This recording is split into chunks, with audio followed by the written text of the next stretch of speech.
Welcome to another episode of OG55. I got Mr. Theme Park Conductor with me today. We are reacting to two fresh baked videos about the construction going on in the Esplanade, as well as a lot of other stuff, actually. I mean, the Magic Key situation, all that good stuff. Dave is a friend of the channel. He makes great content. We got two Dave videos today we're going to react to. Mr. Theme Park Conductor in the house on OG55.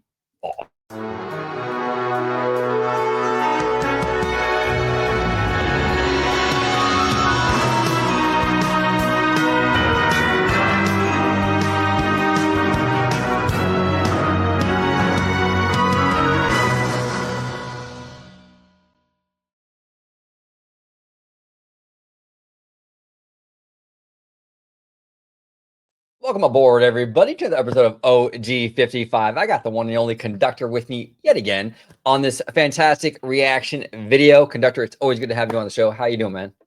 I'm doing well. Thank you for again having me on. I don't know about you, man, but these Disney videos are doing awesome, and the support and love that we get from our communities is absolutely amazing. I love doing these reaction videos, and what a great content creator to react to.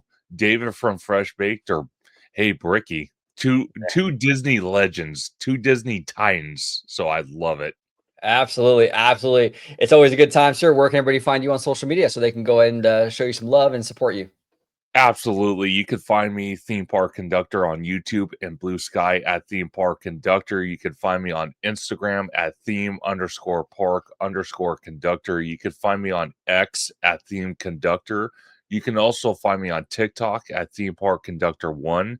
And you could find me every Sunday at 5 or 7 p.m. for Conductor Sunday live stream, where we talk amazing news like Disney news, Universal news, and speculation, rumors, and we have amazing guests like the one and only Orange Go 55 with his wild, wicked patent hair, and so many other special guests where we break down all this theme park news and we nerd out and we allow the chat to kind of take part of that credit. So it's a great time. Come join us sometime. No, absolutely. Support Theme Park Conductor.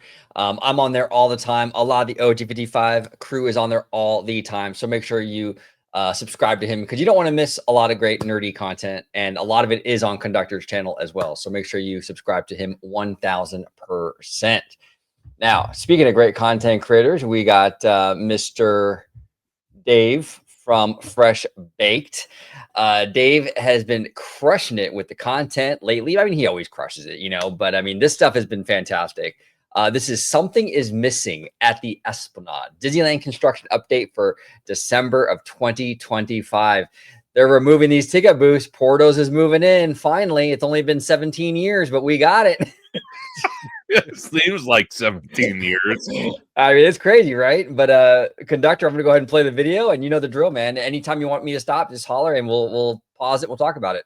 Let's do it. Here we go. Been waiting for months for this moment. We've called it in the past. It's happening now, and it means something else is about to happen. We've got that plus more on the other project that appears to be about ready to get underway. Avengers, news from Jungle Cruise, and more.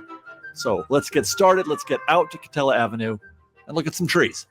While on my way down Catella Avenue heading towards Disneyland Drive, I noticed some crews out there. They're working on trees out here. We saw some, markings on the pavement there before last week, and now we see this week.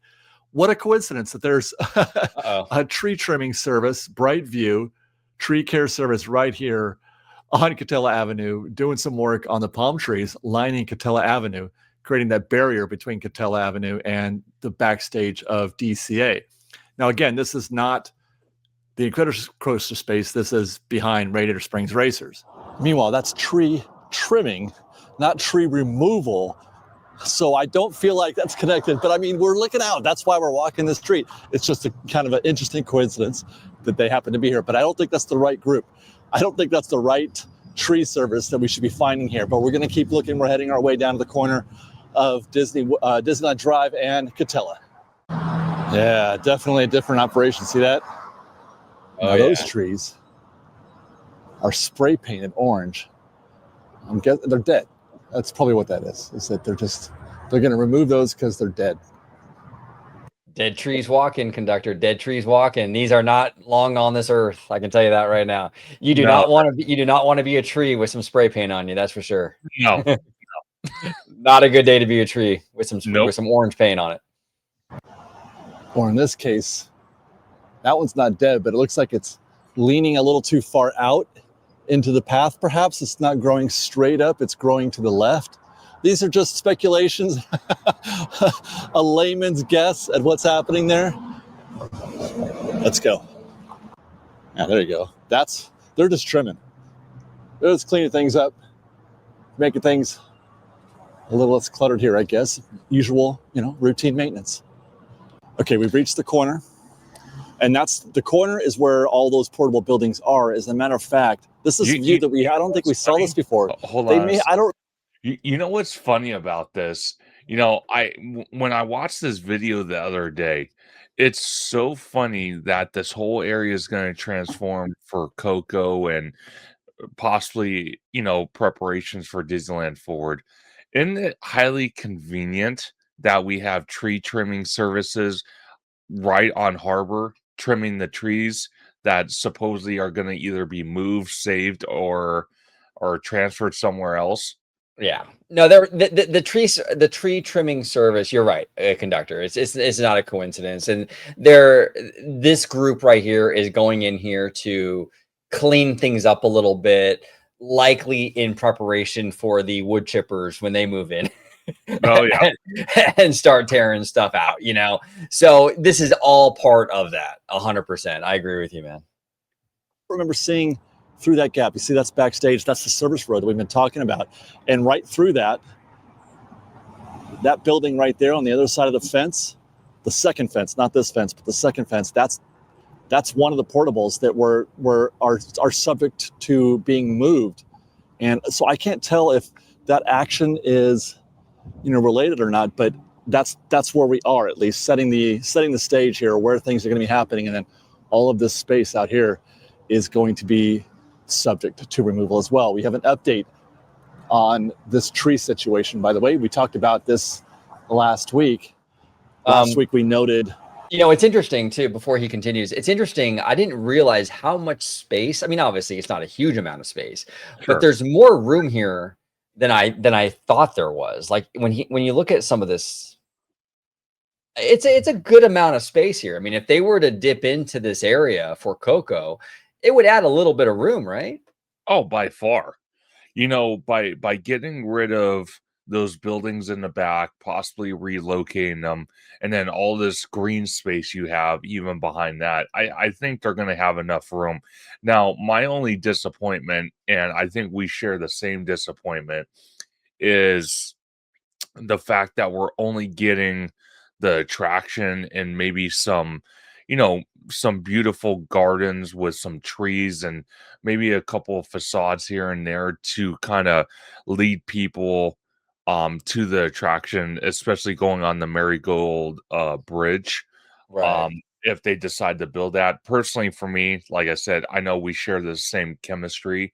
I want to like to actually have an actual village where it wasn't just the attraction, it was maybe a restaurant, quick service location, a permanent meet and greet for Coco and their friends, and then maybe a couple other little things.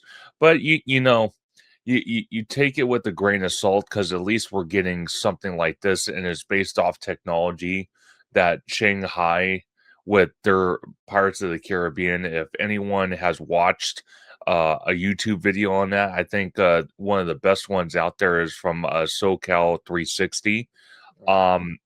Watching that video, you can tell the level of just detail, immersion, and all that. And that's what we're going to get in this Coco, right? So, in one hand, I can't complain, but in the other hand, I want to like to see more with Coco besides just an attraction.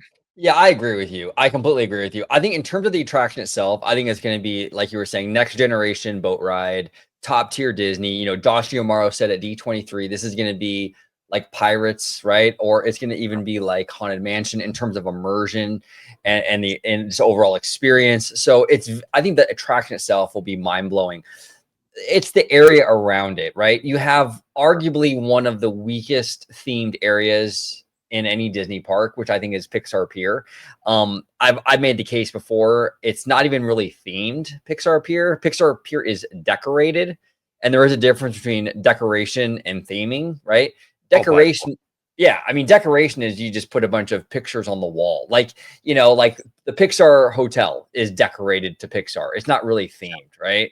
no, Whereas when you go into, like, say, Mickey's house, those spaces in Mickey's house are themed. Like the furniture is crafted and shaped like a cartoon chair and table, and the walls are bent and curved. That's actual theming, right? It's not just a house with Mickey stuff on the wall. It's actually like purpose built, right? So sure, Pixar Pier to me feels decorated, and it's a very it weak does. area. And then you're gonna put this highly immersive themed boat ride in there. It's kind of a jarring thing. So I agree Well, with you. I wish there well, was a whole land for Coco and it was more fleshed sure. out. Go ahead. Well, see, it makes perfect sense. And to kind of correct my earlier statement, it wasn't SoCal 360, it was Attractions 360. But on the other hand, I do agree with you. We fans have been crying out for a very long time for some type of attraction or mini land to kind of tie in to the Hispanic community that surrounds the Disneyland resort. Right. Because, California was built on immigrants and whatnot and so on. And like I said, the whole resort surrounding is a lot of Hispanic communities, a lot of families and whatnot. And it kind of seems to me that Disney is ashamed. And again, this is just my personal feeling, but they kind of, in my personal view, it kind of they it makes me feel like they're ashamed of putting Coco into this park, so they shoehorned it in the very back corner where you almost have to hunt for it. Yeah, It's like it's it's a kind of weird. disappointing. It is disappointing, and I've been complaining about this kind of stuff when it comes to Disney's approach to DCA for a really long time.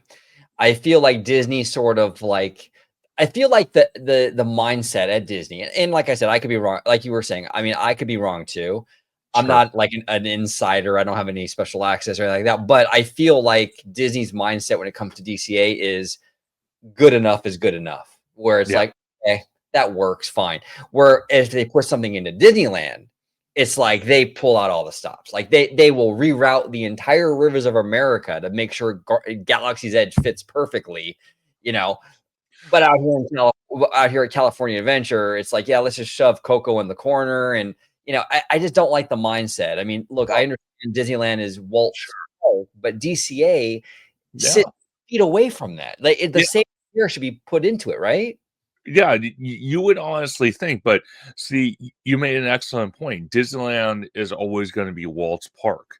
So whatever they decide to do in Disneyland, it's almost like they have to tap dance around and they have to make sure whatever they put in there, first of all, it makes sense. Second of all, it's justified. And third of all, it's not going to piss a lot of people off, and I'm not just talking about fans, I'm talking about the Disney family, Right. and all that. And then a lot of the creators like Bob Gurr and so many others that actually worked with Walt Disney back in the day that are still alive. And to your point, DCA was literally the Michael Eisner era. So when you have that, there's a lot more, how can I put it? There's a lot more less restrictions at DCA than there is Disneyland. They could get away with a lot more at DCA than Yeah. they can with Disneyland. That's why originally when we all heard about Avatar, the rumors even before D23 coming to the Disneyland Resort were all like, well, maybe it's possible they throw it into the lagoon next to Tomorrowland, because Tomorrowland has no identity. They don't know what to do with it. And we thought, oh, okay, well, Avatar makes sense because there's a bunch of water features and whatnot. And one of the main attractions in Avatar is based around water, so why not? But then, you made an excellent point. Everything they do at Disneyland, it's like they have to be so careful and they're so restricted on what they incorporate in there Yeah. compared to DCA, where like I said, they could get away with a lot more than they can at Disneyland. Yeah, no, well said. Completely agree. Subject to removal as well. We have an update on this tree situation, by the way. We talked about this last week. Last week we noted those green flag trees right here, right? And then the red ones in the back. I had assumed that green meant they're staying and red meant they were going. That is not the case. Green means preserve. They're going to be removed, but preserve them for some other use, perhaps. So last week, our observation, we believed that was that the green trees were going to stay and the red ribbon trees were going to be removed, which was kind of confusing to me because the way that they're set up, they're right next to each other. It didn't make any sense to keep one and not the other. Then we were advised in comments that it was kind of the opposite, that green meant they were going to remove them, but they were going to preserve them. They're going to try to sell them or use them somewhere else. Right. And that the red ones were going to be kept, that those weren't going to be changed at all. And then meanwhile, all these trees that had no tags at all, those were going to be definitely removed. So anything without a tag is definitely getting removed. That was the way it was explained to me by somebody in comments. That seemed pretty reasonable, but again, it doesn't answer why some trees are gone right next to each other. Some are green, some are red. And then later on, we're going to see where there's all red, where it looks like they should be going. So neither one of those really satisfy what's happening to my eye here on this scene. It doesn't seem, or it doesn't make a lot of sense. I'm now thinking it just seems more logical that every tree is going to be removed in some capacity or another. Every tree will be removed. So there's some other observation to be made. I was commenting on these paint markings on here, and people were telling me or suggesting to me that doesn't mean they're going to dig here, and that's something that's going to happen. Sure, I did not think that they were going to dig there. I was just noting them. That means something. The fact that they're putting the markings down is part of the process, and that means the process has begun. Right. And so I don't think they're going to build anything there. They're saying, hey, look out. That's where stuff is. Be aware, be mindful. And these are those trees that I was talking about before. All these trees out here on the edge of Disneyland Drive, those are all red flagged. Everything in this whole section right here, all of that is red flagged. I would have bet my life that they're going to remove this section, right? I would have bet everything that I had that this was subject to destruction. So that's what makes me inclined that everything is going to be removed. And then I found this comment, which might have solved everything. He agrees that all trees are going to be removed. The red is just to indicate that those trees are near an electrical, and the green ribbon trees are those that are near water or sewer. But that all trees. So just be careful, be mindful of the. That makes a lot of sense. That makes a lot of sense. Yeah. I mean, you have to remove them all. I mean, if they're going to put the Coco, part of the Coco show building here, you're going to have to take them all out, I mean, unless you have like some trees lining the very end of the show building, but anything close to the park, on like closer to the park side, they got to go. Yeah. I personally, and he'll get into this. There's a section where he's on the Pixar Pal Round. And he talks about it. I think what Disney's going to try to do, a lot of the trees they are going to remove, but like the palm trees, they're going to try to keep those to kind of match the other side of the street.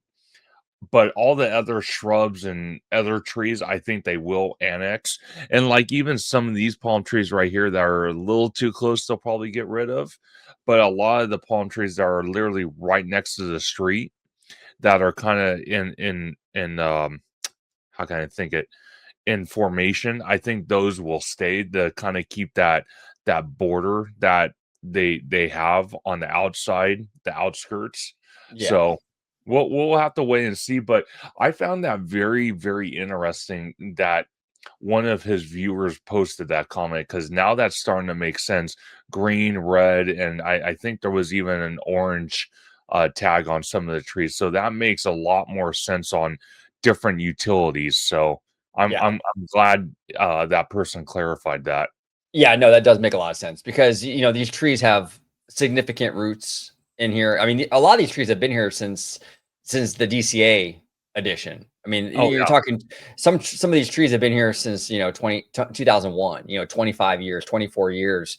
So they have, likely significant root systems and stuff. And they're gonna have to dig around these trees. So it makes sense that they have to let these tree removal people know, hey, you know what? This has electrical stuff near it or water works or whatever. So sure. completely makes sense. those trees in that area when you're doing your removal, that you're mindful that there is electrical and or water and sewer around those particular trees. That makes infinitely more sense, and I am back to believing that everything that we're seeing on this stretch on Disneyland Drive is subject to removal, and they are going to sort of bring out the perimeter and create. There's still going to be a walkway, a path, but bring that out right up to Disneyland Drive. Now, again, let me qualify that statement. This is just a layman's opinion, just a layman's observation. I don't know anything. I am just trying to make my best guesses as possible. Anything is still possible. It still could be. It doesn't make any sense if the idea is to grow the backstage area, which we assume is what they're doing here. I can't think of any other reason why they'd be going through this. If the idea is to make more space for Coco, then you take everything, right? You take it all. Yeah. Why keep that tree? I think we found some new paint. And Dave, if Dave ever comes across this video, no need to apologize. I mean, everyone loves we're all nerds here and we love diving into this stuff, and the speculation is the fun of it. And right? I mean, conductor, you and I speculate all the time. We're not always right. And a lot of this stuff is out of our purview. None of us, at least you and me and Dave, we're not construction experts. So we're going in there with layman eyes and we're guessing basically and speculating, and that's okay. You know what I'm saying? So I just want to say, Dave, there's no need to apologize. We're all having fun here, just checking this stuff out and trying to figure out what's going on. So kudos to Dave. By the way, that row plus row, I don't know. It's pink. I don't know what color that pink is supposed to be. I found a couple of those. I don't think those were there before. Not last week. There's another one, row plus. And then I think this is new right outside the gate. We're going to talk about that gate again in a minute. There's no MC. That's electrical. There's another row. I don't know what that means. We're going to talk about that gate right after we're done going on the Pixar pal around. There is that portable building that we were talking about. We were seeing through the trees, and I was saying that's the one I was talking about right there. And those trees on the other side, all of that is going to be removed. We're going to talk about this for weeks on end while it happens. Meanwhile, though, the actual site, the backstage area, I don't see much activity back here. There has been that crate is still there. I have been told, though, somebody said in comments, and I could take this with a grain of salt, obviously, because not everything that is said in comments is gospel, but that they are underway packing up. They are this backstage area is underway in getting things packed up to be moved and or destroyed. I'm not sure which is the case for which buildings. My belief is that the rear two are going to be moved, and it's the front one in this picture that is going to be demoed, as are all those trees back there. So the palm trees are going to stay over there. I have to rebuttal a little bit, because when you look at these three buildings, backstage buildings, they're pretty massive. And if you're going to fit a cocoa water dark ride, and we've seen how big these attractions can be compared to the old school Disney of you got Snow White and you got Toad's Wild Ride, and how small those are. Nowadays, these attractions take such a massive footprint, because you got the show building, you got the maintenance building as well. I think all three buildings are going to be destroyed. I don't think they're going to relocate these, because where are you going to put them? Well, it's There's tough. no room. Well, it's tough. Yeah. And one of those buildings, it houses, I believe, the parade floats. So, and that's been a big issue, a point of contention for a lot of fans. Are parades going to stay at DCA with this addition of this attraction? Because not only is this end of the parade route affected with Coco, but Sure. the other end too, with Hollywood Boulevard and Avatar moving in. The future of the parades at DCA, I think, is very questionable in my opinion. And I know that, you know, a lot of fans don't want to hear that. I mean, I know a lot of I've gotten a lot of comments on my channel, you know, about the parades and how fans really want the parades. I want the parades. I'm a vibe guy. I want parades. I love them, you know, but I just honestly I can see them getting rid of them. I really can't. I mean, you think about it too. If you go to Walt Disney World, a lot of the secondary parks don't have parades. No. They don't. I mean, Magic Kingdom does and Disneyland does, but a lot of the secondary stuff like Epcot, they don't have parades. It's kind of rare that a second gate has parades. I can see them getting rid of it, but there is an argument to be made. You know, you have Oogie Boogie Bash, which is a huge money maker for Disney, and that Sure. incorporates a Halloween parade. So maybe they will keep the parades, but I don't know. I think it's iffy. And we'll see how it shakes out. You know, It's definitely iffy because if you think about it, me and you have been to DCA, God, too many times to count. The only spot I could see the parade floats coming out of, at least for now, if they want to relocate, is right when you exit Guardians of the Galaxy, you have that Tony Stark wooden big gate that leads to backstage. They could put the parade floats over there, but even then, you know, that space might be taken up, and the question will become to a lot of fans and even the company itself, do we sacrifice future attractions for this park that they desperately need, right? or do we keep with parades, or the third option, do we just accept the fact that DCA wants to expand and we have to sacrifice parades? If you want to go see parades, you go see it at Disneyland. Right. Exactly. We have limited space here at Disneyland Resort, and there might be, you know, some sacrifices made here. I mean, you know, and here's the thing. If it comes down to it, fandom, do you want a more elaborate dark ride in Coco, or do you want a scaled back version to accommodate the parades, right? That's a big question, right? And I think a lot of, and it's very subjective. I mean, everyone has their own viewpoint on that, right? But DCA is very light on really top-notch attractions, especially family stuff that everyone can do. So I think it's pretty important that they get this Coco ride done right. So Yeah. it's questionable. We'll see how the parades, you know, shake out. You know, obviously they're not going to announce that right away. They're going to save that. Maybe they never will announce it. Maybe they'll just quietly not do parades anymore. Who knows? But as the Coco construction moves forward, the Eagle Eye fans like you, me, Bricky, you know, Dave from Fresh Baked, we're all gonna know the situation with what they're doing back here, whether parades come back or not. What we will know whether Disney announces it officially or not. A parallel to Disneyland Drive, it's the other trees, the green and orange ones are the ones to be removed. Let's turn around and look at Avengers Infinity Defense, which is moving right along. It looks like they've picked up the pace a little bit. There's still some more truss system on the ground there. This has just been all the focus, it seems like, has been getting this particular phase of the building finished, getting this done. It's been now, we're going on 3 weeks now for this stage. You can see some guys back there working on the top. The crane has been in heavy use. That was being used when we checked out from the hotel. We'll see that in a little bit. But this is, nothing else has been happening on site except for what's going on there. Take a look at Cozy Cones back there. It looks like they are building. If you zoom in, yeah, look at that. There is some, it looks like they've actually started to construct the actual restroom building there. That is, you know, they're actually building there. I don't know what you call that, wood. I keep wanting to call it like particle board, but it's not, obviously. What is the term for that kind of wood? I can't remember. I'm drawing a blank, but there's actually definite action. You can see some construction workers down there, down below as well. We'll turn back around on our second lap on Pixar Pal Around to see if we can see anything on the Paradise Pier side, Paradise Garden Grill side, I should say, Boardwalk Pizza and Pasta and all that. But no action there.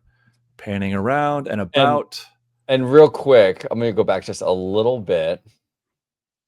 You can see this over back here, this parking lot is a symbol lot. That's a massive, that's the expansion pad for DCA. I mean, that's almost a whole nother park in and of itself. That's by huge. By far. Yeah. I mean, that's massive. So it puts things in perspective. But I mean, it's a huge amount of property that they can work with going forward now. It's pretty exciting. Round and about. Coming back down, what I want to see if there's anything on that service road. There's another portable building there on that service road. Can you lean over there, Dave? There we go. Yeah, get in there. That's an area where we're going to be paying attention to as well, where that portable is in that service road. That's the access into this space. That's the access where I believe they're going to build some kind of bridge. Turn back around again, looking at Avengers Infinity Defense. I want to get a closer look at the ground. But I don't see any action down there. I don't. Those buildings that are basically inside the show building right now, those are still there, but those are temporary. They'll be removed, and you'll have show building there eventually. Now, I mentioned the gate. Theme Park IQ, which is a great follow on Twitter, by the way. Follow Theme Park IQ. He said there was a permit filed to replace the perimeter fence and install a new gate as part of the new Coco attraction. Now, that was his comment. The actual permit entry, according to the website, says replace perimeter fence with new 727-foot by 16-foot high fence and a 21-foot by 16-foot high gate with electrical. It could be this gate, the Pixar Pier gate. It could be that gate. Right. But I'm inclined to think that it's not this gate. It could be the one that we've been watching on Disneyland Drive, because they mentioned specifically Disneyland Drive. Would you say that Pixar Pier gate is in DCA, or is that on Disneyland Drive? I would argue to say it's both. It's in DCA, but it borders Disneyland Drive. But I do agree with Dave. It is probably this chain link fence here that they're, and the way it's worded, to replace it with a high gate with electrical. Because okay, here's the thing. This right here, this Pixar Pier gate is not supposed to be if we look at the concept art, it's not another gate. This is where the entrance to the Coco ride is, with a building. So this is my speculation.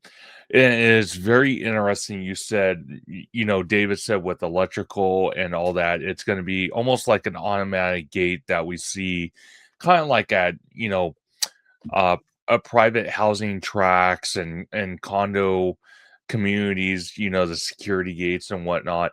What if, and just my speculation, what if, they're eventually going to build the bridge across Disneyland Drive to go into the Simba parking lot, which we all can agree is the expansion pad. What if they're building that electrical gate? That way, maybe the Pixar Place Hotel, which is going to literally be in the Simba parking lot's backyard when they start doing the expansion, they build it out and whatnot. What if those hotel guests, they bring back the feature of the early entry for the Simba parking lot once that's developed for hotel guests, and let's say they might not open DCA from this entrance. Let's say the hotel guests get to go in at 7. Yeah, let's say 7 a.m. and DCA doesn't open until 9. Well, this electrical gate leading to the bridge that's going to go across Disneyland Drive actually makes sense. So that way they can block it off. Because technically, if they build the bridge with the electrical gate, that's kind of deterring people, even after hours, trying to climb the bridge to get into DCA, because it's going to be an open backstage area for Coco and then the other things. So it's almost like a security thing, right? But in a way, it's kind of cornering off each section of the resort, which it makes sense. So this could be the start of Disneyland Forward, leading into the Simba parking lot and the bridge going over Disneyland Drive. 100%. No, it's a great theory. I never considered that, but that is absolutely a possibility here. I mean, you could make the argument either way. They technically just say Disneyland is on 1313 Harbor Boulevard, right? So, but I'm inclined to think that they're going to replace the perimeter fence with a new fence, a higher one, a bigger one, a more obscured one, to prevent people like me from. They're going to fresh bake that fence out there, I think, man, so that we can't see what's going on backstage. because that fence, obviously, first of all, is completely transparent. It's just a chain link fence, And and ugly. you could easily see what's going on back there. Now they could put up a scrim on top of that, but is that high enough? Can you see over it? Is there some way that you can see over it? Perhaps from the Pixar Place Hotel, but then I don't think the big fence would do anything. Oh my gosh, am I going to have to go find the Pixar Place Hotel or see if I can't get a view from there? In any case, I'm inclined to think that they're going to replace the fence out there on Disneyland Drive proper. But that in either case, a very clear signal, and we're all about signals here. That's what's happening right now on, in various parts around the park and in this report are about signals and what is to come. We're not in a kind of construction phase as of yet, but we're looking at signals, and that permit is a very clear signal. Speaking of signals, let's go to downtown Disney, where Earl's Sandwich is on its way to being demoed. They've taken out the tables, so that's an inch forward, but everything still looks about the same as it was. Nothing is happening here. No demo on the exterior. But when I was there, noticing that when we talk about signals, this is what we've been waiting for. I've said multiple times in the past, we'll see those ticket booths demoed. Well, we won't see it until they remove those stanchions. As long as those stanchions are there, nothing is going to happen. The stanchions are gone. The stanchions are gone in front of these. These are the two that are subject to removal for building Portos. So now that those stanchions are gone, that means Yeah, and I'm actually really excited about this. I know it's nothing too sexy, nothing too crazy, but I feel like the ticket booth thing at this point in time where we're at as with our technology and what have you, with a lot of stuff like, on the phone and things like that, the need for ticket booths are less and less than they were when they built DCA, right? Now, look, Yeah. we still need some ticket booths, right? And they are keeping some of them, and they're relocating, I think, some of this stuff too. So there's always gonna be some need for a physical location with a cast member, Sure.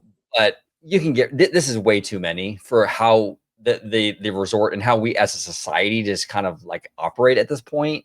And also, I mean, big shout out to Danny from Five Fires. I mean, friend of the channel, and he's been talking about how the Esplanade needs a refresh and a remodel in a bad way. And he's been talking about that for a long time, like at least a Sure. couple of years.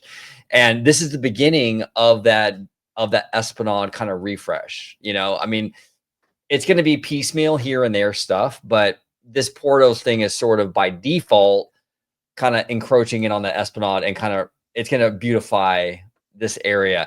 I mean, look, the Esplanade's in bad shape. I mean, all those tiles that are out there with, people's names on them, a lot of them are so worn out, you can't even read them. They're dirty. They really got to go in here. And the removal of these ticket booths is the beginning of that process. It's going to be a multi-year thing, I'm sure, but this is the For beginning. sure.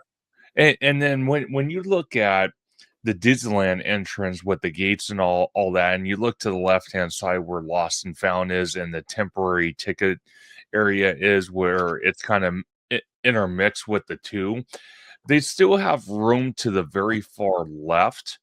And sad to say, if they did get rid of that outdoor picnic area, they could relocate these ticket booths in that area, maybe add one or two of these over in that far corner. So if people do want to buy physical tickets or they need help with magic key sales or anything like that, they could still have one or two of these booths in that very far end to the very far left. So it's not like these ticket booths will go away, but having 4 per side, so 8 in the Esplanade, I agree with you and Danny and everyone else. It's just there's not a need for these, at least 8 of them anymore. Like I said, you could relocate 2 of them to the very far left where that outdoor picnic area is. If people want the ticket booths, they could relocate them in that area. But I don't feel the Esplanade needs 8 of them. And like you said, those bricks, I can't tell you how many times, here I am walking with new shoes on these bricks that are dirtier than hell, and they're just not upkept anymore. So it's like I don't think the families that paid all that money for those bricks, seeing them in that condition, I don't think they would be too happy about it. No.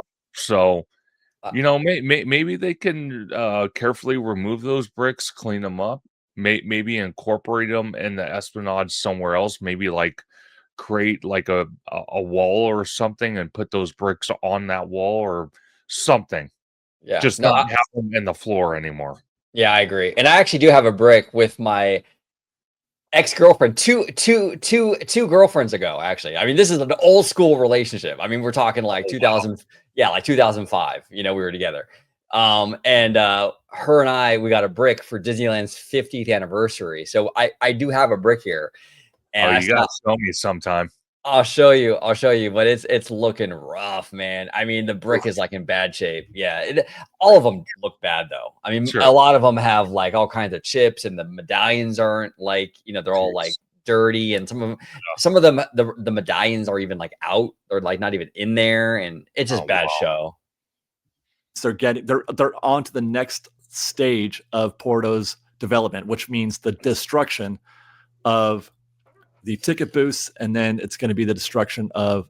I mean, look how far Porto's is going to go out, though. I mean, Oh, these yeah. ticket booths are a good ways away from Earl of Sandwich and that Yeah. outdoor area. Porto's is coming all the way out here. I mean, this thing is going to be a monster, dude. So I'm okay with that though, Yeah, me because too. when you look at the two Portos location, one in Burbank close to you and one out here in Anaheim, you know, they're always packed. They're always busy. And from what I understand, our Portos in downtown Disney is going to be extremely unique. It's going to be different from the other two. It's going to be a sit-down restaurant. It's going to have a huge outdoor patio that I think, again, Theme Park IQ posted the other day on social media. It's going to have a massive, I think Theme Park IQ and Theme Park Wizard posted it, a massive patio. So this thing is going to be tri-level and it's going to be humongous, but it's going to be worth it. No, 100%, 100%. And I like Earl's, I do, and I'm glad they're moving it. Sure. But actually, if you're in the OC area, Lee's Sandwich is actually in my opinion. I think Lee's Sandwich is actually better than Earl's. And yeah, so check it out. You can find a Lee's Sandwich in Westminster. I think they have them in Garden Grove. They're all over OC, but it's a really, really good chain. They make really, really good sandwiches. So check them out for sure. Earl of Sandwich, and then all that space where we're standing for getting these shots of the ticket booths and looking back in the other direction towards Earl's is future Portos, which means that that's a clear signal not only that the ticket booths are going to be demoed, but that Portos is good to go. Yep. I've been worried about Portos. This thing we've been talking about this for years, guys, and we haven't even gotten so far as. Hey, conductor, I think you were in elementary school when they announced this thing, bro. I mean, I think so, or at least I was starting middle school when they announced this. Good Lord. You've grown up, young man. You've grown up. This has been a long time coming, I have, man. What is it? Baby Grew behind you wasn't even born yet. Yeah, Grogu. Yeah, exactly. When this was announced, good Lord.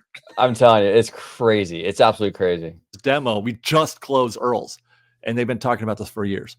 So, wow, this is a signal that the Porto's project is moving forward. That it's now officially underway, I think. Well, I guess on the topic of signs, that is one. That's a very clear signal that they're about ready to do something here at the ticket booths in preparation for demoing and then building Portos. Demo Earl's, build Portos. Let's take a quick break, you guys, to remind you of our favorite people in the whole wide world. That is Getaway Today. They are our preferred travel affiliate. We make all of our travel arrangements with Getaway Today, and we would like you to do the same because they are so amazing. They're kind, helpful, knowledgeable. They're the best. We love Getaway Today. If you're planning to make a trip, if you're planning to buy tickets even, just to the park to buy tickets, you can get that special offer, that California offer. You can get that through Getaway Today. They'll plan your hotels. They'll plan everything for you. Contact Getaway Today. Let them know we sent you, and I hope you guys have a great trip. Link in the description. Thanks, guys. More signals out on Harbor Boulevard. We're back at the Tropicana. I just want to see If there's any update, we found that green paint in the sewer here. I don't pick it up here, but when we move up the grass a little bit, you'll pick up that green paint on the ground as we approach the fence. There it is. There's that green paint.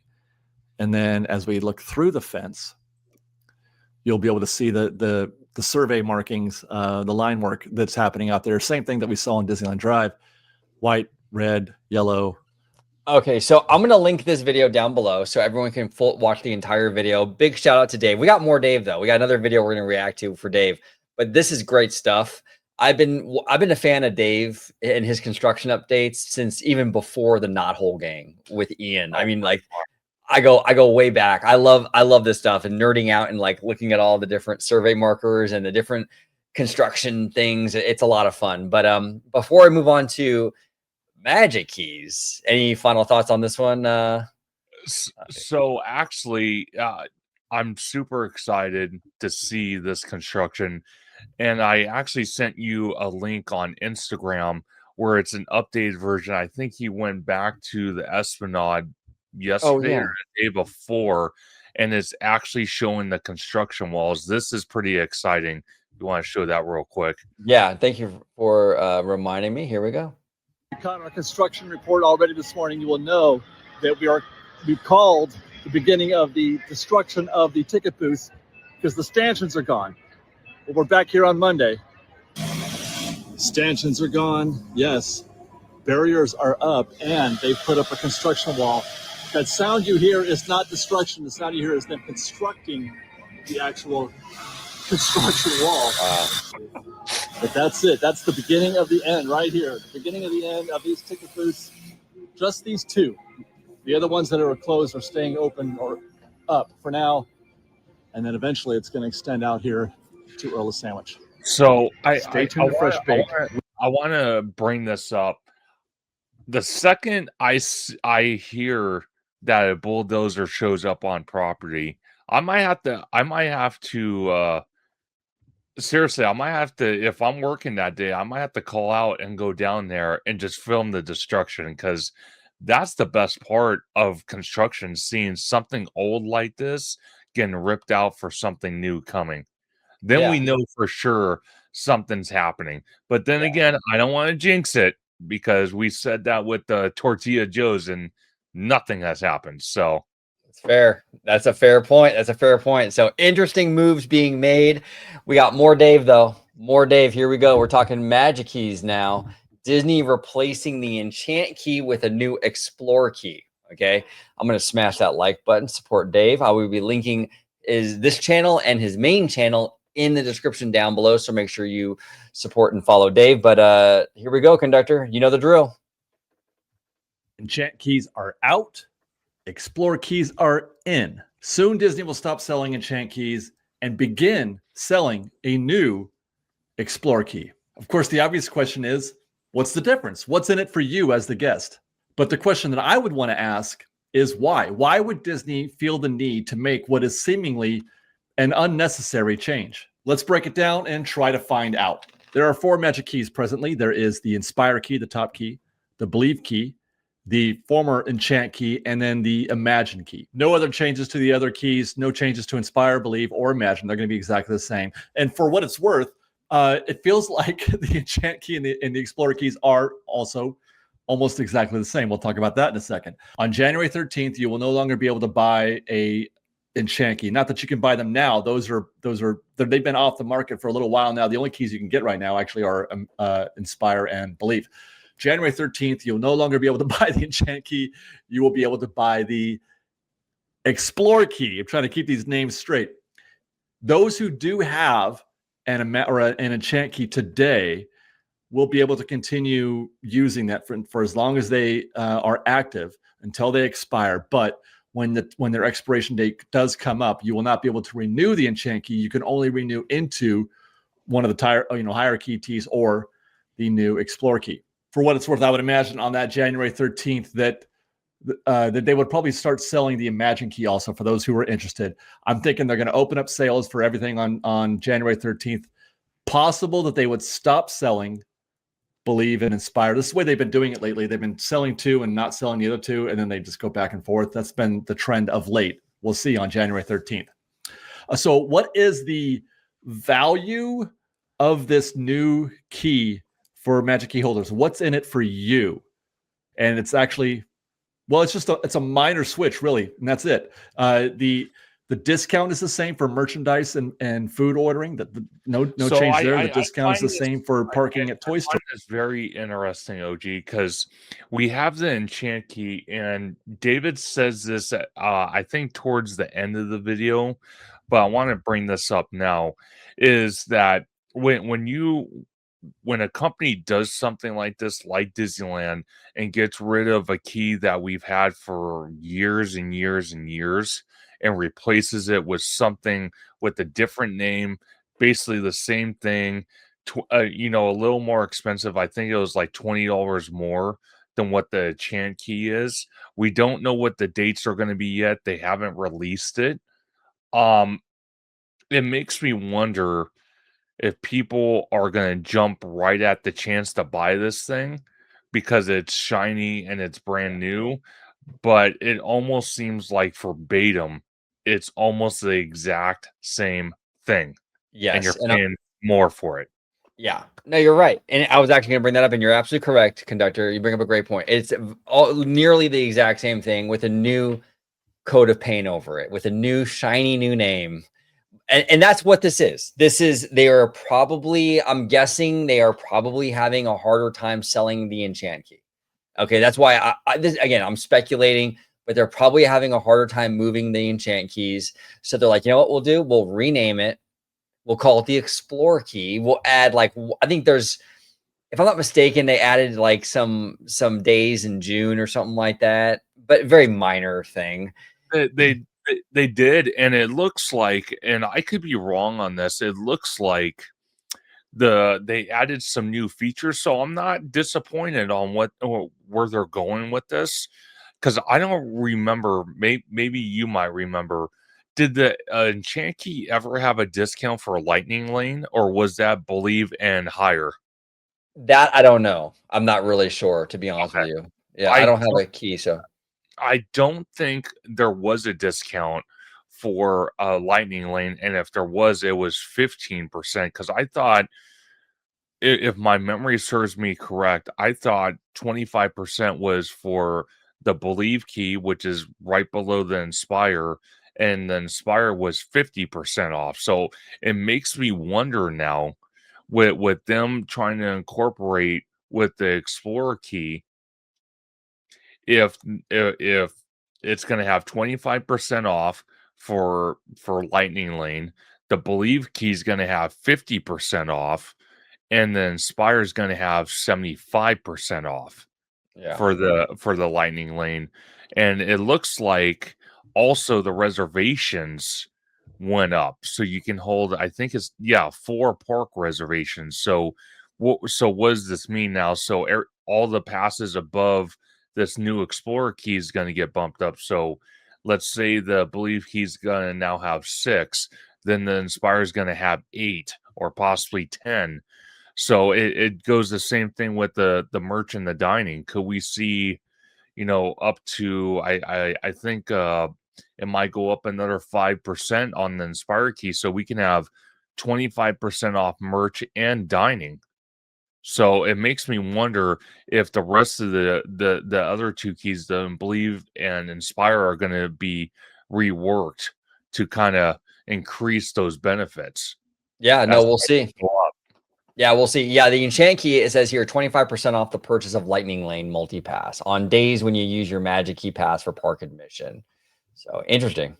You get the same deal there. You can also still just make the same 4 reservations. That hasn't changed. We haven't seen a proper reservation calendar yet, or block out calendar yet. But what they're saying in this notice is that the value for this new key is that they're going to expand the availability of day or weekday reservations. As I understand it, weekday reservations for the summer period. Right now, the enchant key has limited access. As a matter of fact, it's just the first 4 days in June. And then all of July is blocked out. And then August is not bad, but it's no weekends in August. And but most of the weekdays are available in August. So I would guess what they're trying to do is make things more available in June is my guess, or June and July is my guess. Now, they're not just doing this for nothing. And I don't even mean the $25 increase, which, by the way, there is. Enchant keys are presently selling for $974. They're going to sell the Explorer key for $999. That's a $25 increase, which some people are going to, it's not a lot. that's not even, it's what, 5%? Something like, well, you know what? Let's find out. Not even that. 2.5%. So it's not a big deal in terms of the price increase. It's a very modest increase. I don't even think necessarily that that's the point of this. I'm not even sure if that's the point. We're going to talk about the why. Stay tuned for the why. We're going to get into that, but I don't believe that they're doing this just to collect that $25. There's something else at play. As a matter of fact, let's go ahead and get into that. The first question you might ask is, what's the point of the rebrand? Why not just add the dates, the June or July dates, presumably because we haven't seen a calendar, to the enchant key? Why not just say, here's the new enchant key here, or I should say, here's the new dates for the enchant key, and just leave it at that? Why go through this change in the brand? But it's a psychological thing, and this is the why. If they simply did that and then charged the $9.99 that they're planning to, people would say, well, this is basically the same pass that I'm just paying more for. But I mean, they're going to say that anyway. You're going to say that next year when they raise prices. We're not getting, every year when they raise the prices, we don't get that question. We're paying more for and not getting anything more. But that's as common and as old a story as there's ever been when it comes to Magic Keys or Disneyland tickets. So again, I'm not sure. I mean, yeah, $25 is something they're going to sell. I don't even know how. It's all marketing. It's all marketing, and that's why they're changing the name. Just like back in my day, back in the old days. I mean, they were annual passes. Yep. And now they're Magic Keys, right? I mean, that was kind of a useless change too. But it was marketing, right? Go ahead. Hey, I got some for you that'll bring you back to old school. You ready? Yeah. Surprise. Oh, look at that. The debit card annual passes that we used to have here at the Disneyland Resort. Now you can only have one at Walt Disney World. So believe me, if they brought this back, so many people would be happy with that. Because why can't you have both? You can have it digital. You can have it on your Magic Band, or you can have a card, or you can have all three. Who cares? I agree. No, I agree. It's a money saving thing. They don't have to produce those. That was a cost cut for sure. And all this name stuff is all marketing, corporate. Yeah, they're trying to sell you the new thing, so they're going to change the name. I mean, honestly, they didn't have to call these Magic Keys. They could have kept them as annual passes, but they had to rebrand, to sell it to you, And actually, I think the Magic Key branding is pretty solid. I actually kind of like it. I like it. I like the Magic Key branding better than what Walt Disney World has. I feel the Magic Key branding is more creative than like the Incredipass, the Pixie Pass. I thought that was kind of generic feeling. At least they tried a little bit with ours, to kind of like have a little bit of creativity in it, which is kind of cool. But it's all marketing. A lot. Disney doesn't publish these numbers, but the estimation is about 400,000 total Magic Keys. So Enchant, let's just pretend that Enchant is a quarter of that. There's one of 4 passes, so that's 25% of the passes, and that would represent 25% of 400,000. So we'll call it 100,000 times $25. They're going to make $2.5 million if everybody bought one, the same amount of people. That's not going to move the needle on whatever it is that Disney's trying to do this year or any other year in the future. It's just not enough. It's just not enough money to go through all this process. So I feel like that there's perhaps a deeper reason why they're doing this, and why it has to be a rebrand. Because as I mentioned, it seems ridiculous to go through all this to make a brand new key, to close one and start another, and create all this confusion if there's really no difference in the key. So it isn't necessarily the benefits, the June benefits, and it isn't necessarily the price. I believe the real reason. Neither of those are the actual reason why they're doing it. It's the rebrand that is the point. Right. The rebrand is the point. Anytime you create a new product, whatever kind of business you're in, you're doing that in order to draw more attention to that product. Every now and then, Coke will change the logo a little bit, or they'll go New Coke, or they try to create something. People change their logos or their some sort of minor element of the product that they're selling in order to create more energy, in order to create more attention on that brand, right? And there doesn't even need to be a change in the actual product. So why then, if we keep working this process back, why then are they in need of changing the brand? Well, in that sense, I do think that it may relate to the June dates, because we've been saying for years now, for the past couple of years, that summer has been dead. Summer is a dying season. It has been, it's just incredible to watch. Pre-COVID, it's interesting. I wanted to get your perspective on this, because you've been at the resort during summer. I've been there. So many of us have been there during the summer. Do you agree with David's comment about the summer's kind of just fallen off? Yes, I think people's visitation patterns have changed over the last, I would say last 20 years even, and I think it's changed because we have more of a annual pass or magic key culture now, right? Where you have people who now have access to this place all year long, and they come after work, they come before work. It's all kinds of, the visitation of the Disney theme park is different. Where back in the day, Disney was more about, like, Disneyland was more like an event thing for most people. So you went like on your birthday, or you went, during the summertime when all the new stuff opened, or you went, right? Sure. But that's not the case anymore. People aren't really going, once a year for their birthday or something like that. They're going all year long. Some key holders are going 3 and 4 times a week at this point, Yeah. So that's why summer is sort of becoming less of a focus. I would actually equate it to Saturday morning cartoons. And what I mean by that is that there used to be a time when cartoons were an event on TV, where it was like, you know what? It was Saturday mornings. That was the dedicated time for cartoons. And now it's anytime. You can watch cartoons on your iPad on a streaming service at 2 a.m. now if you want. You couldn't do that back in the day because you had to depend on the network, the TV, right? It's the same idea. So you have all these locals, they're going all the time. There's not that same visitation pattern of like, yeah, we're going to go in the summertime when the kids are out of school. Sure. They're going now when the kids are in school, and they pick them up from school and they take them to Disneyland. You know what I'm saying? So I think it's more just visitation habits. Also, the holidays have been a much bigger piece of their pie. A lot of people are really gravitating towards Christmas and Halloween. That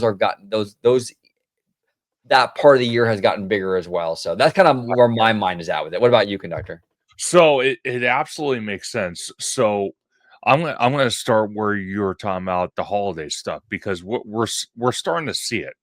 When you look at the last couple years with the holidays, we're seeing Halloween decor, we're seeing the Haunted Mansion, even Small World for Christmas come a lot earlier than it has before 2019.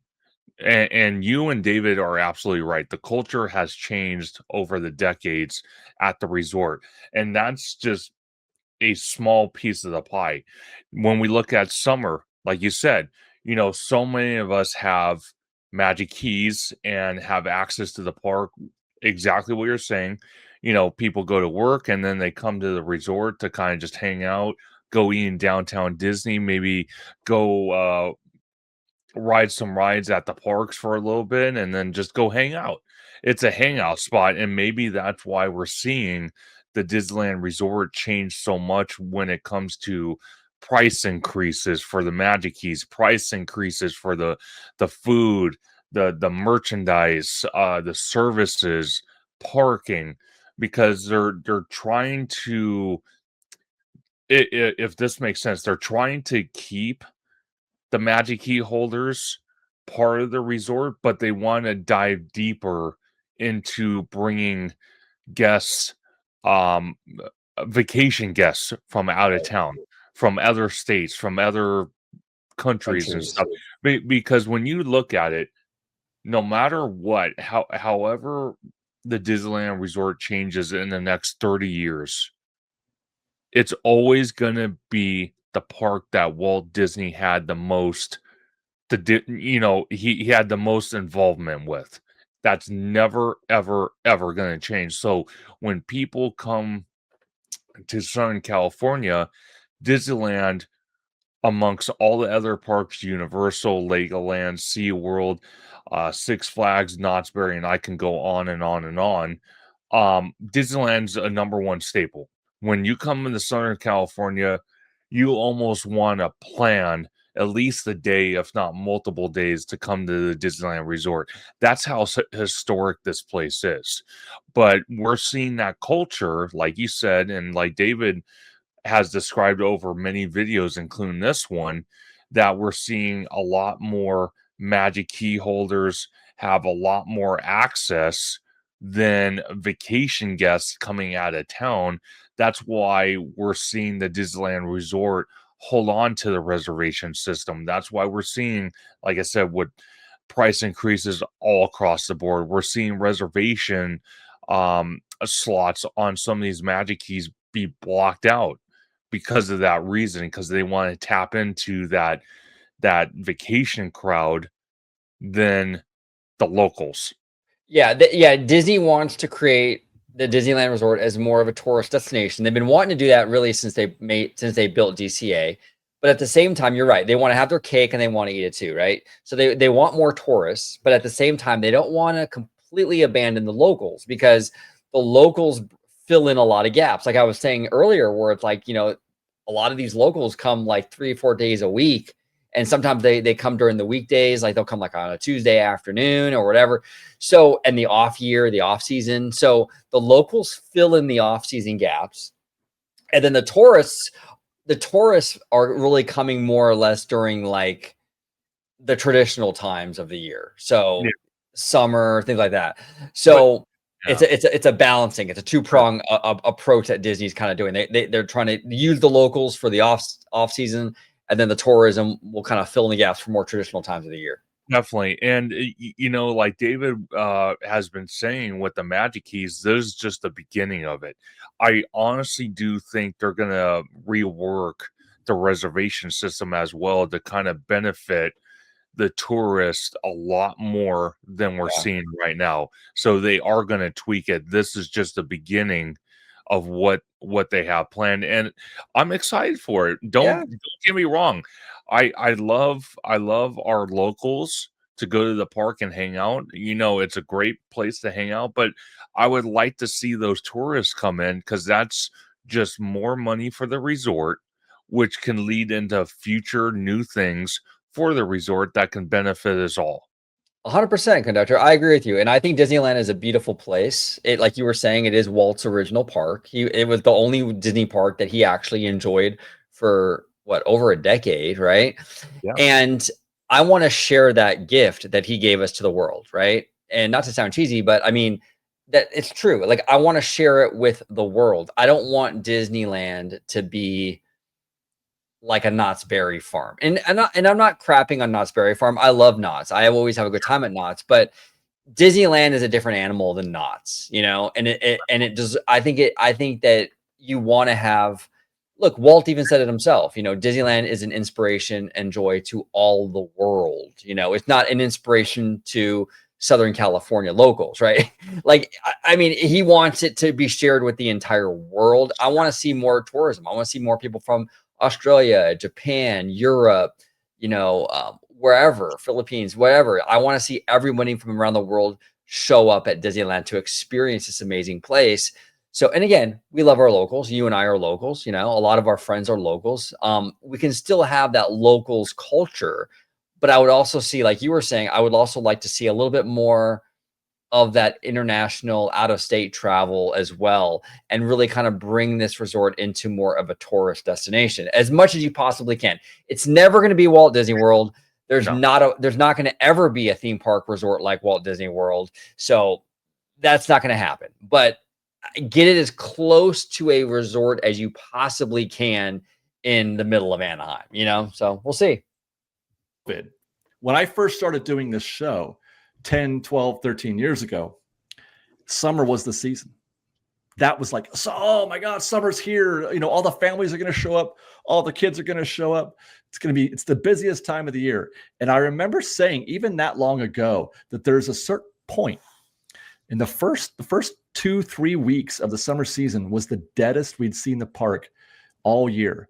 And this is, I'm going back 10, 12. I mean, I don't know if I could find the video where I say it, but I've said it. I remember saying it at least 2 or 3 times in a row, 2 or 3 summers in a row.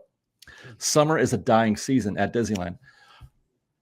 And it's been getting worse, getting worse and worse. And then last year was not great at all. We had a very poor summer at Disneyland, as far as I can tell. From my impressions of the crowds and everything, I kept saying this can't be what they want. There's no way that they're happy with this product. There's no way that they're happy with these attendance levels. And I was saying the same thing the year before. So in that sense, yes. But I think that they're trying to, in a general sense, they want to sell, I think, they want to sell more of the lower grade Magic keys, not more Inspire keys. They're, you know, that's just, matter of fact, they might rebrand that one later to a higher price point. Watch that. Oh yeah. Yep. But they're not trying to sell more Inspire. It's normal. They're open for sale, but it's not a push per se. The push is for that enchant key. And the way they do that is by creating a little bit more availability in the summer because their Magic keys they can't go. And so that's one of the reasons why I think people are not renewing, is how difficult it is to get reservations because they're blocked out or because of the reservation system. So it makes perfect sense that in order to draw attention, you have to make it seem like it's a new thing. Yep. And anytime you see as a buyer, as a purchaser, as a consumer, anytime you see something that is new, you think better, right? You think improved. Those two words always go together, new and improved. This is the new and improved enchant key, the Explore key. And it is, I guess, in a sense, because, they are giving you those, well, presumably the new summer dates that we don't know what those dates are yet, mind you. Now, by the way, I would expect there to be some kind of trade-off here. And it's not just the $25. There is going to be a trade-off there for somewhere. I'm not sure what it is yet, but it's certainly not. They're not just going to give us this. They're not just going to give us value. I mean, it'd be great. Hooray for Disney if they did do that. But I just, knowing them and how any business, really, not just Disney, but they never give anything away for free. They've been, charging us for things that used to be free. So why are they going to, that would be a complete twist, a complete departure from normal operating procedures for the past, 4 or 5 years or whatever, or longer. So that's the reason why I think it is. I think they want to sell more. They want to sell more enchant keys or more Magic keys to that specific consumer they want. That is their ideal consumer. And they want to try to encourage people to come into the summer when they're not, when they haven't been coming. But in general, the rebrand is to only put more focus, more attention on the Magic Key program in order to create more energy and more excitement. If they were to just add these dates to the enchant key, you wouldn't get that same change in energy. If they were to just say, would people even notice? Yeah. That's a good point. Probably not. No, he's right. 100% right on that. This is all marketing. You change the name, you give it a shiny new paint job, and it's a new key. A lot of people, have this thing with FOMO, fear of missing out. Yeah. So you create this whole hysteria. Yeah, exactly. Instant demand just by doing what they did with this key. So, but I do want to thank Dave for 2 amazing videos. I'll be linking both of his channels, this one, the secondary channel, along with the main channel, in the description down below. Theme Park Conductor's channel is also down below. So make sure you subscribe and follow Conductor. Absolute friend of the channel. We love Conductor, and he does amazing work over there. And like I said, myself and all of us here at the OGVT5 crew, we're on his channel a lot. But Conductor, any final thoughts before we get out of here? Absolutely. There's one thing I want to bring up real quick. I sent you the link for it. I just want to get your perspective on it real quick. It's that new screen thing that we saw on the Disneyland front gates. I just want to get your opinion on this real quick and see what you think, what Disney is up to here. Let's go ahead. I'm going to share my screen. Give me one moment. And oh yeah, I remember you sent me that. Okay, let's go to this. This is interesting. One second. Let me move this over. Yeah, no worries. share this tab. Okay, this is courtesy of Disneyland News Today. Let me take this off. Okay. So, Go ahead, take it away. Yeah, no worries. So I'm just going to give you the gist of it. So these are new LED screens that we are seeing in front of the Disneyland front gates. And one of the things I want to ask you, OG, because we've talked about this even with Jared from Capture the Magic, is what possible AI features could be incorporated into these theme parks in the near future, in about 5-10 years from now, maybe even sooner, because AI is just evolving, seems like daily. And could this be a replacement or a test of a replacement of more cast members? Can this be a replacement for cast members in the Esplanade, helping people out by putting these electrical video boards in the front of the park? What do you think? Yes, I agree. I do think this is definitely something where obviously okay. I think what's happening here, I think, is that they're having issues with people not being ready for scan. Right? Yeah, People are getting to the front, and it's like, oh, what do I do? What do I do? And there's confusion, yeah, or there's enough confusion that's causing a backup and less efficiency, right? If definitely. you can, and like to your point, if you can make things more efficient, you can maybe, and I don't want to scare people, but I mean, we're just talking like the business reality of just, operations and what have you.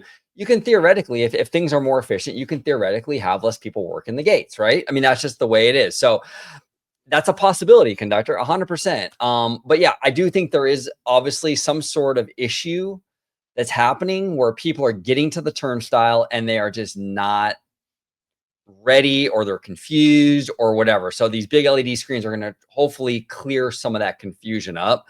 I've had it before, not a lot, but I've had it before where I get there and like the line's backing up because there's a family Yeah, who doesn't know what they're doing. They don't have a ticket. They thought they were going to get the ticket here, or they have a ticket and it's not, there's a million different things that happen. I think this is to clear up a lot of confusion, and it's a good idea. I have no issue with it is. this. So one thing I would like to say is, like, for the security at Mickey and Friends does a wonderful job with this. So they have different sections of the security area, where one's for bags, one's for no bags, one's for strollers. I think at this point, since they've upgraded all the gates in front of the Disneyland Park and DCA, I think they need to incorporate that method as well.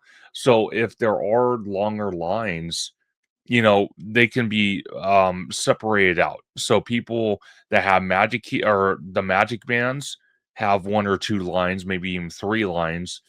Then you have another line where you have digital tickets, and then another line where you have strollers, and it might take a little bit.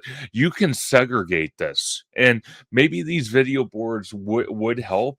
But I saw this and I had to get your opinion, because, like I said, we've talked about this with Jared and OG55 contributors, including yourself, and we've all talked about this, saying how AI is just evolving so much, and how it could be incorporated into the parks, behind the scenes, and just infrastructure to make things run a lot smoother, even with the attractions.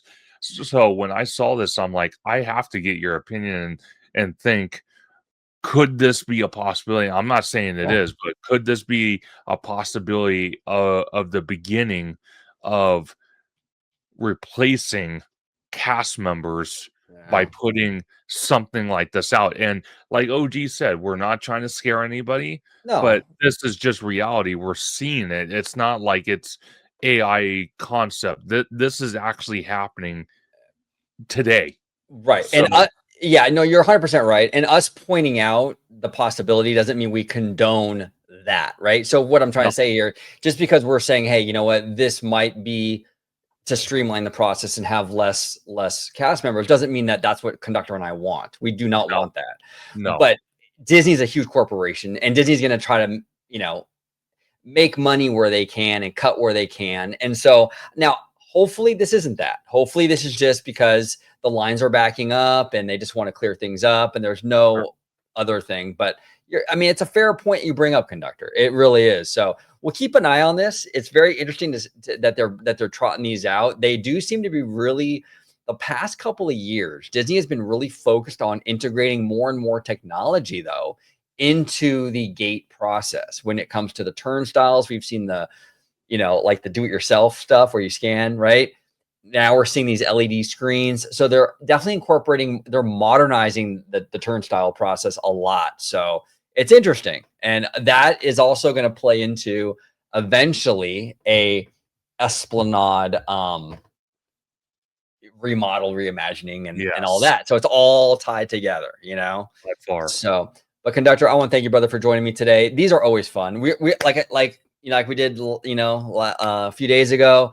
We're gonna do a lot more of these, these video reactions. These this week in Disney YouTube reactions. Conductor and I are gonna do a lot of these, so make sure you stay tuned for a whole lot more. But Conductor, before we get out of here, where can everybody find you on social media, sir?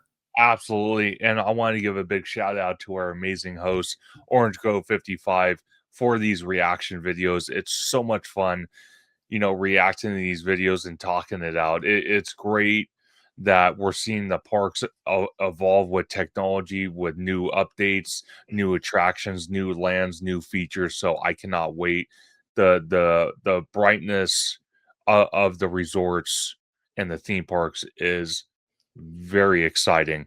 But like OG55 says, I'm Theme Park Conductor. You can find me on YouTube and Blue Sky at Theme Park Conductor. You can find me on Instagram at theme_park_conductor. You can find me on X at Theme Conductor.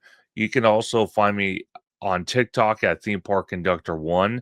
And you can find me every Sunday at 5 or 7 p.m. for Conductor Sunday live stream, where we talk everything from the Disneyland Resort, Universal, and we speculate, we rumor, we discuss, and we have amazing guests like the one and only Orange Go 55 with his wild, wicked patent hair, and so many other great guests as we break this news down. And the chat helps with that a lot. They're awesome. The communities between the channels are awesome. You guys are amazing.